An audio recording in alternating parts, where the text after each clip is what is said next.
Hi ಎಲ್ರಿಗೂ ನಮಸ್ಕಾರ. Welcome back to Rajanandini Kannada vlogs. ಇವತ್ತು ಟಿಫನ್ ಮಸಾಲೆ ದೋಸೆ ಮಾಡ್ತಾಯಿದ್ದೀನಿ. ಮಸಾಲೆ ದೋಸೆಗೆ ಆಲೂಗಡ್ಡೆ ಪಲ್ಯಕ್ಕೆ ರೆಡಿ ಮಾಡ್ಕೋತಾ ಇದ್ದೀನಿ.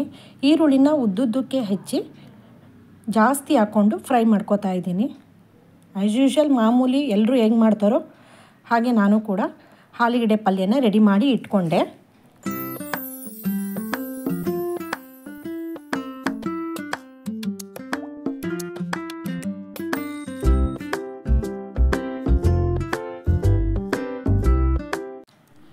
ದೋಸೆ ಮೇಲೆ ಹಚ್ಚಲಿಕ್ಕೆ ಕೆಂಪು ಖಾರ ರೆಡಿ ಮಾಡ್ಕೋತಾ ಇದ್ದೀನಿ.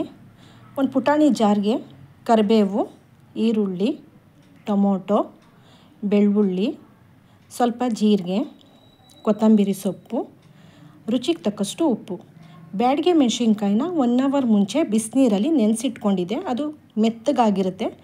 ಅದನ್ನು ಸ್ವಲ್ಪ ನೀರಲ್ಲಿ ಹಿಂಡ್ಬಿಟ್ಟು ಸ್ವಲ್ಪ ಅದೇ ನೀರನ್ನೇ ಹಾಕ್ಕೊಂಡು ರುಬ್ಕೊಳ್ತೀನಿ.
ಈರುಳ್ಳಿಕಾಯಿ ಉಪ್ಪಿನಕಾಯಿ ಮಾಡ್ಕೊಳ್ಳೋಣ ಅಂತ ಉಪ್ಪಾಕಿ ನೆನೆಸಿಟ್ಟಿದೆ.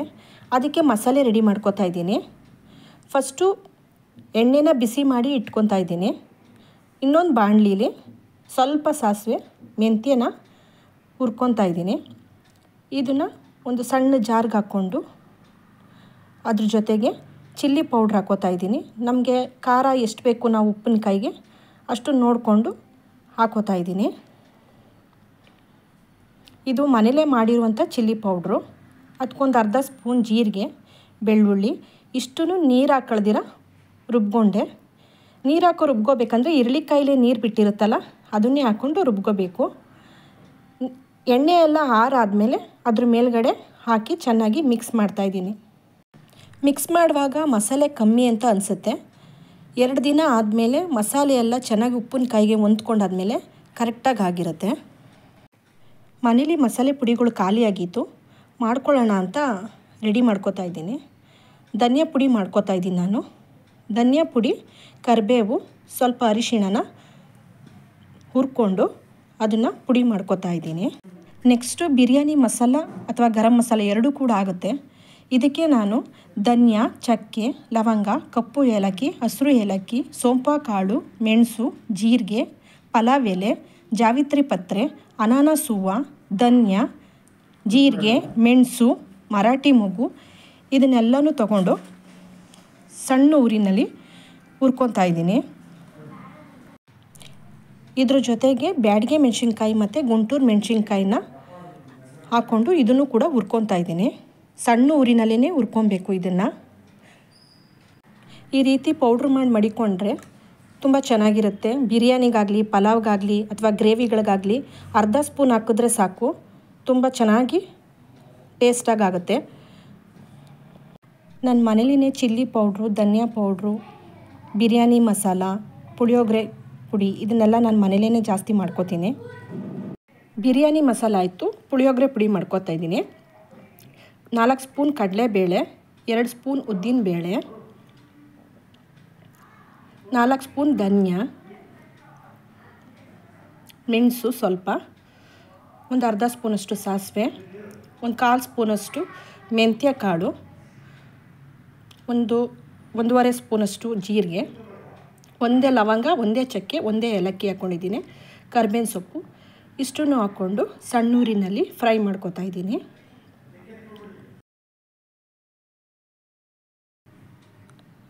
ಇನ್ನೊಂದು ಬಾಣಲಿನಲ್ಲಿ 1-2 ಸ್ಪೂನಷ್ಟು ಕೊಬ್ಬರಿ ತುರಿ, 1 ಸ್ಪೂನ್ ಕಪ್ಪು ಎಳ್ಳನ್ನ ಹಾಕ್ಕೊಂಡು ಫ್ರೈ ಮಾಡ್ಕೊತಾ ಇದ್ದೀನಿ.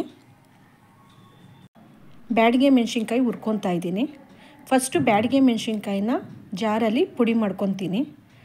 ಆಮೇಲೆ ಈ ಕಡಲೆಬೇಳೆ, ಉದ್ದಿನಬೇಳೆ, ಧನಿಯನ್ನೆಲ್ಲ ಹುರ್ಕೊಂಡಿದ್ನಲ್ಲ ಅದನ್ನ ಹಾಕ್ಕೊಂಡು ನುಣ್ಣಗೆ ಪುಡಿ ಮಾಡ್ಕೊತಾ ಇದ್ದೀನಿ. ಇದನ್ನೆಲ್ಲ ಪುಡಿ ಮಾಡ್ಕೊಂಡಾದ್ಮೇಲೆ ಕೊಬ್ಬರಿ ಮತ್ತು ಎಳ್ಳನ್ನ ಕೊನೆಯಲ್ಲಿ 1-2 ರೌಂಡು ಪುಡಿ ಮಾಡ್ಕೊತಾ ಇದ್ದೀನಿ.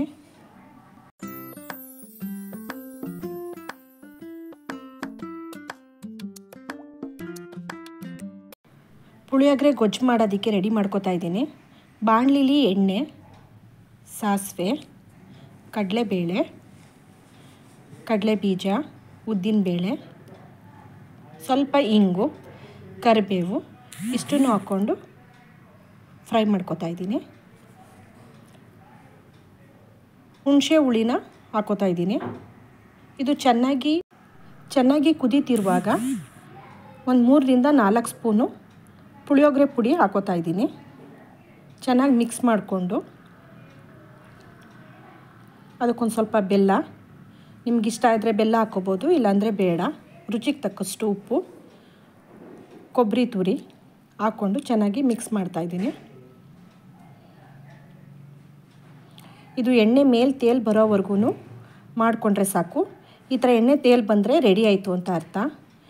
ಈವ್ನಿಂಗ್ ಕಂಟಿನ್ಯೂ ಮಾಡ್ತಾಯಿದ್ದೀನಿ. ಮಕ್ಕಳಿಗೆ ಸ್ನ್ಯಾಕ್ಸ್ ಮಾಡ್ಕೊಡ್ತಾ ಇದ್ದೀನಿ. ಸೌತೆಕಾಯಿನ ಸ್ಲೈಸಾಗಿ ಕಟ್ ಮಾಡ್ಕೊತಾ ಇದ್ದೀನಿ. ನನ್ನ ಮಗಳಿಗೆ ಈ ಥರ ಕ್ಯಾರೆಟ್ ತುರಿಯೋದು ಅಂದರೆ ತುಂಬ ಇಷ್ಟ. ಅವಳು ಬಂದು ನನಗೆ ಹೆಲ್ಪ್ ಮಾಡ್ತಾಯಿದ್ದಾಳೆ. ಸೌತೆಕಾಯಿನ ಸ್ಲೈಸ್ ಮಾಡಾದಮೇಲೆ ಅದ್ರ ಮೇಲೆ ಉಪ್ಪಿನ ಪುಡಿ, ಚಿಲ್ಲಿ ಪೌಡ್ರು, ಕ್ಯಾರೆಟ್ ತುರಿನ ಉದುರಿಸಿ ಕೊಟ್ಟರೆ ಮಕ್ಕಳು ಇಷ್ಟಪಟ್ಟು ತಿಂತಾರೆ. ಹೀಗೆ ನನ್ನ ವಿಡಿಯೋ ನಿಮ್ಗೆ ಇಷ್ಟ ಆದರೆ ಲೈಕ್ ಮಾಡಿ, ಸಪೋರ್ಟ್ ಮಾಡಿ, ಸಬ್ಸ್ಕ್ರೈಬ್ ಮಾಡಿ. Thank you for watching.